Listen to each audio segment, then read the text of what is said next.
नमस्कार मित्रांनो, विठ्ठल रुक्मिणीच्या दर्शनानंतर जर स्वर्गीय आनंद घ्यायचा असेल तर तुम्हाला यावं लागेल श्री गजानन महाराज मठामध्ये।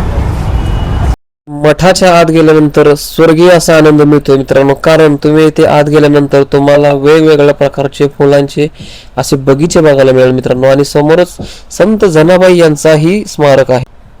संत जनाबाई यांचा श्री विठ्ठल यांच्यावर अपार विश्वास होता। त्यांच्या अभंगामध्ये विठ्ठलावरील प्रेम, भक्ती, नम्रता आणि समतेचा संदेश आढळतो। जनाबाईच्या भक्तीने प्रसन्न होऊन विठ्ठल स्वतः त्यांच्या घरकामात मदत करत असले। त्यांचा जन्म अंदाजे 13व्या शतकात झाला। लहानपणीच त्या संत नामदेव यांच्या घरी राहू लागल्या आणि घरकाम करत असतानाही त्यांनी अखंड विठ्ठल भक्ती केली। हे आहे श्रींचे मंदिर। पहाटे 5 वाजता श्रीचे मंदिर उघडण्याची वेळ। पहाटे 5:15 ते 6 पर्यंत काकड आरती असते। पहाटे 6:15 ते 7:15 पर्यंत श्रींना अभिषेक व पूजा केली जाते।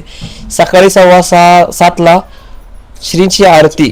सकाळी 11 वाजता श्रींना महानैवेद्य आरती आणि दुपारी 5 ते 6 हरिपाठ। सायंकाळी 6 वाजता मंगलवादन असते। सूर्यास्ताला श्रीची आरती असते। बाजूला श्रीराम मंदिर आहे। श्रीरामाच्या मूर्तीसमोर शांतपणे बसून ध्यान करण्यासाठी प्रशस्त जागा उपलब्ध आहे। गजानन महाराज मंदिरात दर्शन घेतल्यानंतर अनेक भाविक राम मंदिरात जाऊन श्रीरामाचे दर्शन घेतात। आषाढी, रामनवमी आणि इतर धार्मिक उत्सवात काळात येथे विशेष धार्मिक कार्यक्रम राबवण्यात येतात। या मठामध्ये भाविकांसाठी योग्य भाड्यात राहण्याची ही सोय आहे, त्याचबरोबर महाप्रसादाची सोय आहे आणि जेवणाची सोय आहे। हे मठ विठ्ठल रुक्मिणीच्या मंदिरापासून फक्त 1 मिनिटाच्या अंतरावर आहे। आतमध्ये श्रीकृष्णाची मूर्ती आहे। श्रीकृष्ण वासरी वाजवणाऱ्या मोहक रूपात विराजमान आहे। मूर्तीला सुंदर वस्त्रे, दागिने आणि फुलांचे हार परिधान केले जातात। उत्सवाच्या दिवशी विशेष आकर्षक फुलाची सजावट आणि अलंकार केले जातात।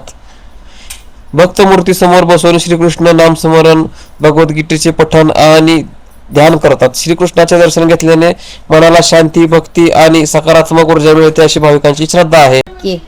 श्री गजानन महाराज मठातील श्रीकृष्णाचे मूर्ती भक्तांना भगवान श्रीकृष्णाच्या प्रेम, भक्ती आणि धर्माचरणाची प्रेरणा देते। त्यामुळे गजानन महाराजांचे दर्शन घेतल्यानंतर अनेक भाविक श्रीकृष्णाच्या मूर्तीचे दर्शन घेऊन आपली यात्रा पूर्ण करतात। श्री गजानन महाराज मठामध्ये भाविकांना राहण्यासाठी उत्तम अशी सोय केली जाते मित्रांनो। त्यासाठी एक योग्य भाड्यामध्ये त्यांना त्या ठिकाणी खोली उपलब्ध करून दिली जाते। त्याचबरोबर साधू संतांसाठी सुद्धा वेगळ्या सुविधा नियोजित केलेल्या असतात। त्याचबरोबर तुम्हाला इथे खूपच सुंदर अशी झाडे पाहायला मिळतात।